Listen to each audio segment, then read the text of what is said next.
चलिए डिस्कशन हम लोग आगे बढ़ते हैं। यहाँ पर देखिए ये जो मॉडल पेपर का डिस्कशन आप लोग के साथ होने वाला है, ये है लेखा शास्त्र के बच्चों के लिए, यानी वाणिज्य वर्ग के जो विद्यार्थी हैं जिन उनके लिए आज का ये सेशन बहुत ही इंपॉर्टेंट होने वाला है।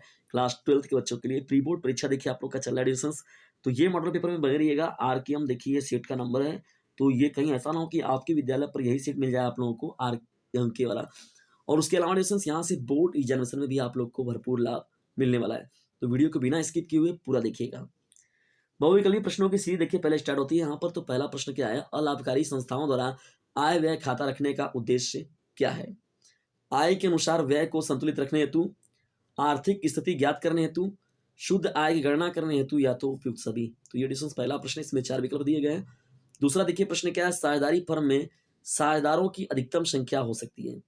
साझेदारी फर्म में साझेदारों की अधिकतम संख्या क्या हो सकती है? 100, 50, 20, इनमें से कोई नहीं।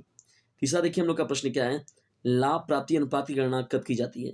लाभ प्राप्ति अनुपात की गणना कब की जाती है? नए साझेदार के प्रवेश पर, साझेदार के प्रवेश तथा अवकाश लेने देनों के समय पर, साझेदार द्वारा अवकाश लेने पर, इनमें से कोई नहीं। तो डिस्कशन ये तीसरा प्रश्न हो जाएगा। तीसरे में देखिए 4 विकल्प दिया गया है। चौथा प्रश्न क्या हो जाएगा, किसी सार्वजनिक कंपनी में सदस्यों की न्यूनतम संख्या क्या होती है? 2 है, 5 है, 7 है, 10 है।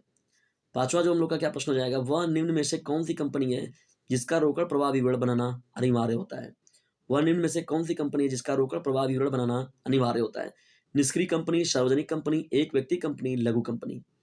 ऐतिहासिक लागत से क्या तात्पर्य है? बाजार मूल्य, लागत मूल्य, प्रतिस्थापन मूल्य, उपयुक्त में से कोई नहीं। डिस्कशन देखिए यहाँ पर ज्यादातर प्रश्नों को, पूरे प्रश्नों को आप ही को जवाब देना है, क्योंकि समझ लीजिए आप लोग का पेपर चल रहा है। यदि आप यहाँ पर सफल होते डिस्कशन, तो आप बोर्ड एग्जामिनेशन में अपना बेहतर जरूर देंगे। अधिलाभ का सूत्र क्या होगा? देखिए यहाँ पर 4 विकल्प दिया गया है। सामान्य लाभ में से औसत लाभ घटाने पर अधिलाभ मिलता है, या तो अधिलाभ का जो सूत्र होता है औसत लाभ माइनस सामान्य लाभ होता है, सामान्य लाभ प्लस औसत लाभ, इनमें से कोई नहीं। और वित्तीय विवरण कब तैयार किया जाता है दोस्तों? देखिए व्यवसाय के आरंभ के समय, व्यवसाय की समाप्ति के समय, लेखा वर्ष के अंत होने पर, इनमें से कोई नहीं। तो 8वें में डिस्कस यहाँ पर देखिए प्रश्न आप लोग के सम्मुख दिया गया है। ठीक है, यहाँ पर हम लोग जब आगे बढ़ते हैं यहाँ पर, तो 9वें प्रश्न में देखिए क्या है। 9वें प्रश्न में अंतर फर्म की तुलना किससे की जाती है? अंतर फर्म की तुलना किससे की जाती है? काल श्रेणी विश्लेषण, प्रवृत्ति विश्लेषण, क्रॉस वर्गीय विश्लेषण, उपरोक्त सभी हो गया। 10वां हम लोग का प्रश्न क्या है, क्षैतिज विश्लेषण में कौन सी तकनीक या उपकरण का प्रयोग करते हैं? क्षैतिज विश्लेषण में कौन सी तकनीक या उपकरण का प्रयोग करते हैं? चिट्ठा हो गया, तुलनात्मक विवरण या प्रवृत्ति विश्लेषण, समानाकार लाभ हानि खाता, समानाकार चिट्ठा हो गया। ठीक है दोस्तों, तो ये क ख ग और घ जो प्रश्न होगा 10वें का, तो इसमें विकल्प 4 दिया गया है।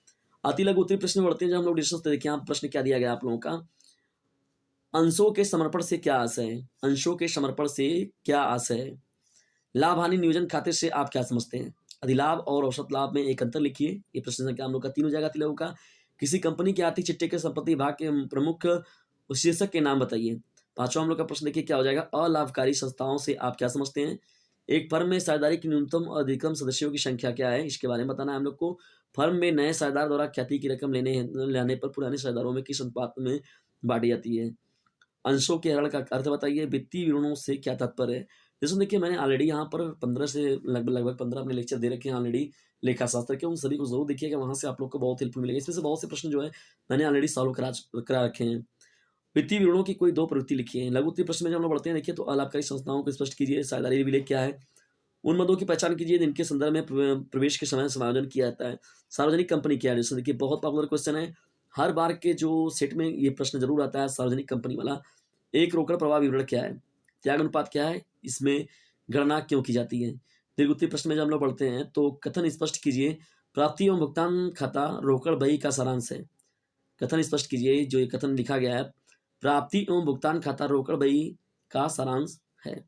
इसके अथवा में देखिए प्रश्न दिया गया है यहाँ पर, अलाभकारी संस्थाओं का अर्थ एवं विशेषता बतलाइए। अलाभकारी संस्थाओं के अभिलेखों को स्पष्ट कीजिए। तो इसी के अथवा में यह प्रश्न दिया गया है। देखिए दूसरे प्रश्न की हम लोग जब बढ़ते हैं यहाँ पर, तो एक कंपनी का नियोजन के पश्चात लाभ जो, देखिए डिस्कशन यहाँ पर क्या होता है कि जब आप बढ़ते हैं विस्तृत दीर्घ उत्तरी में, तो दीर्घ उत्तरी में कोई ना कोई आप लोग को एक आर्थिक चिट्ठा बनाने के लिए, रोकड़ विवरण को तैयार करने के लिए, रोकड़ प्रवाह विवरण को तैयार करने के लिए कुछ ना कुछ काम जो होता है आप लोग को अनिवार्य रूप से मिलता है।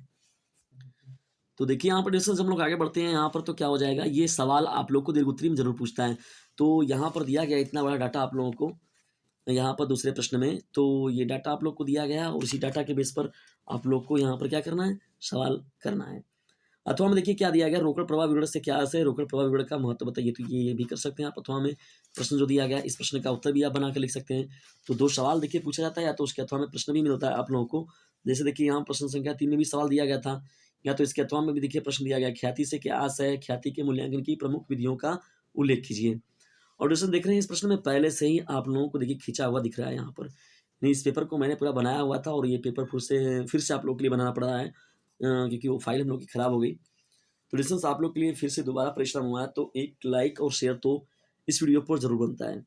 टाटा लिमिटेड ने 5000 अंशों का मूल्य ₹100 प्रति अंश के निम्नवत भुगतान का प्रस्ताव किया। यहाँ पर देखिए इतना मटेरियल लिखा गया है। अथवा में जो प्रश्न दिया गया है, कंपनी अधिनियम 2013 के अंतर्गत आर्थिक चिट्ठे का प्रारूप दीजिए। तो लिसन्स ये हम लोग का प्रश्न संख्या हो जाएगा इस प्रकार से। तो इस तरीके से कॉमर्स वर्ग के या वाणिज्य वर्ग के बच्चों के लिए लेखा शास्त्र का ये महत्वपूर्ण मॉडल पेपर रहा। लिसन्स ये प्री बोर्ड परीक्षा का ये पेपर ही है। तो आज का यह पेपर आप लोगों को कैसा लगा, इसके बारे में कमेंट बॉक्स में ज़रूर बताएं। और यदि वीडियो पसंद आता है तो इसे लाइक करें, शेयर करें, और चैनल पर नए तो चैनल को सब्सक्राइब करना बिल्कुल भी ना भूलें। वीडियो को अंत तक देखने के लिए आप सभी लोगों का हृदय गहराइयों से विनम्रतापूर्वक धन्यवाद।